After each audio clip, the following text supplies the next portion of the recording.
এখন আমার দেখেন গরুর গোছের কষানো কালারটা দেখেন। বাইরে কাপটির উপর ধুয়ে মেলে দিয়েছে, একটু পরে পরে দেখা লাগে কেন এত বাতাস।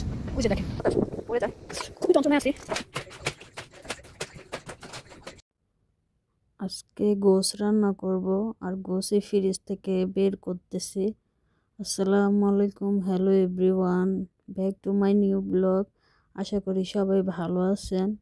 আবার হাজির হয়ে গেলাম আপনাদের মাঝে একটা নতুন ভিডিও নিয়ে। আর আমি এখন সকালে নাস্তা বানাবো। এই তো রুটি ভাজতেছি আর ওই চুলায় ভাত বসায় দিছি। সকালের রান্না রেডি করে আবার আমি দুপুরের রান্না করব, এর জন্য ভাত বসিয়ে দিয়েছি। সকালের খাবার শেষ করেই গোশ মাখিয়ে জুকিয়ে বসিয়ে দিয়েছি। আর এখানে রান্না করব লাল শাক আর লাউ রান্না করব। তো আমার লাল শাক হয়ে গেছে, তো লাল শাক এখন বাগার দিব। তো আমরা প্রথমে পেঁয়াজ মরিচ লবণ দিয়ে শাক সিদ্ধ করি, করার পর রসুন দিয়ে বাগার দেই। তো কারা কারা এইভাবে শাক ভাজি করে খান, এভাবে কিন্তু শাক ভাজি মজাই লাগে। এক এক দেশে এক এক রকমের রান্না। তো আপনারা এইভাবে খেয়ে দেখবেন, আশা করি ভালো লাগবে। তো দেখেন আমার শাক ভাজিটাও হয়ে গেছে, এখন আমি এই চুলায় লাউ বসিয়ে দিব।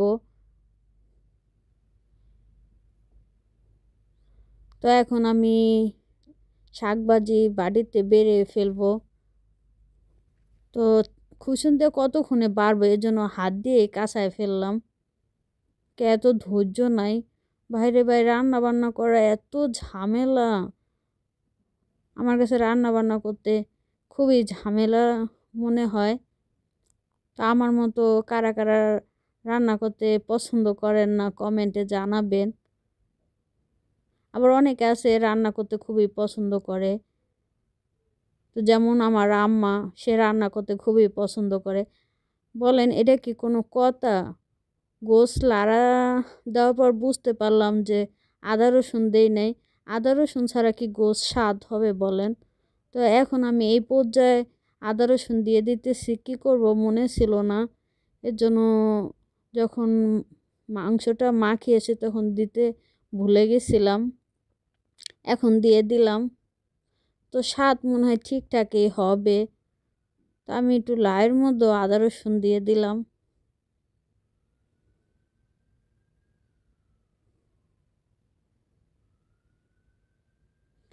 তো দেখেন আমি আদা রসুন দিয়ে গোশটা নাড়াচাড়া দিয়ে দিলাম, দিয়ে এখন ঢেকে দিব। এই তো ঢেকে দিলাম। রান্না বান্না করলে তো থালাবাড়ি হবেই বলেন। এখন আজকে অবশ্য আমার থালাবাড়ি কম হয়েছে, প্রতিদিন অনেক বেশি হয়। এখন আমি এগুলো পরিষ্কার করতেছি।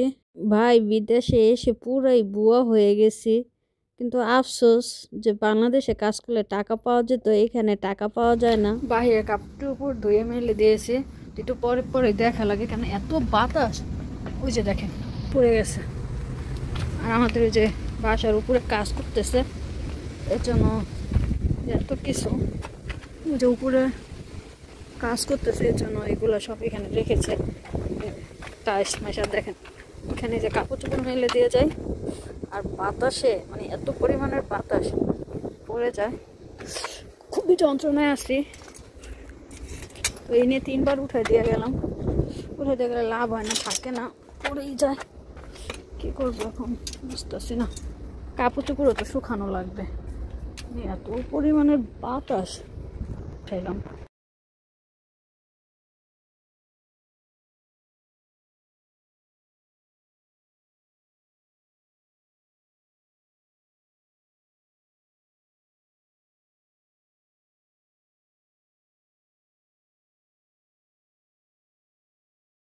তো কাপড় চোপড়গুলো সব উঠিয়ে দিয়ে গেলাম।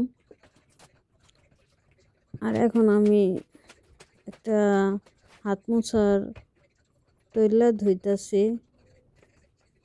ওই কাপড় চোপড়গুলো ওয়াশিং মেশিনে ধুয়েছি, কিন্তু এই একটা তৈলা ছিল, এখন ভাবলাম যে ধুয়ে দেই, কেননা আবার বৃষ্টি নামবে তখন শুকাবে না। আজকে একটু বাতাস আছে, এই জন্য আজকে কাপড় চোপড়গুলো ধুয়ে দিয়েছি।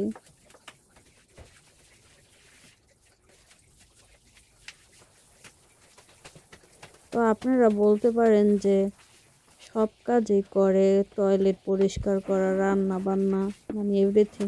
তাই বিদেশে যারা থাকে তারা জানে তাদের সব কাজই করতে হয়। এখানে কোনো হ্যান্ড হেল্পিং লোক পাওয়া যায় না, আপনি কোটি টাকা দিলেও পাবেন না, যার যার কাজ সে করে।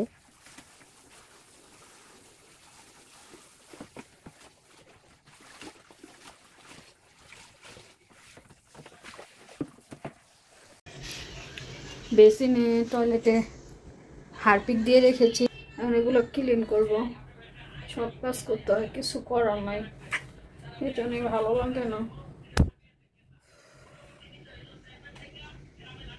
এখন আমার দেখেন গরুর গোছের কষানোর কালারটা দেখেন, সেরকম ফ্যান্টাস্টিক। মানে একটু অন্ধকার অন্ধকার তো বোঝা যায় না। তো এখন পানি দিয়ে দেবো, দাও পানি দাও। আপনাদের ভাই আজকে গরুর গোছ রান্না করেছে, দাও পানি দিয়ে দাও।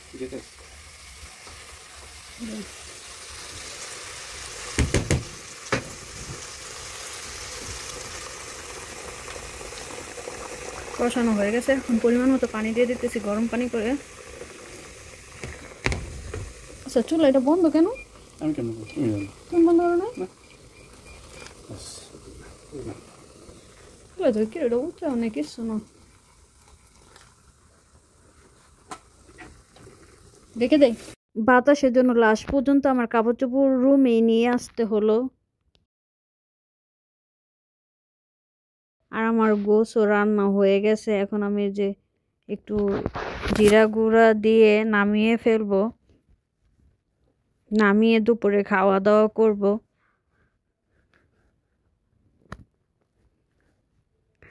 আপনারা অবশ্যই আমার চ্যানেলটা সাবস্ক্রাইব করে দিবেন, আপনাদের কাছে অনুরোধ রইল। আমি সুন্দর করে কথা বলতে পারি না, তা আপনারা কিছু মনে করবেন না প্লিজ। আর ভিডিওটা বড় করব না, সবাই ভালো থাকেন, আল্লাহ হাফেজ। আর অবশ্যই আমার চ্যানেলটি সাবস্ক্রাইব করে দিবেন এবং শেয়ার করে আমার পাশে থাকবেন। আল্লাহ হাফেজ।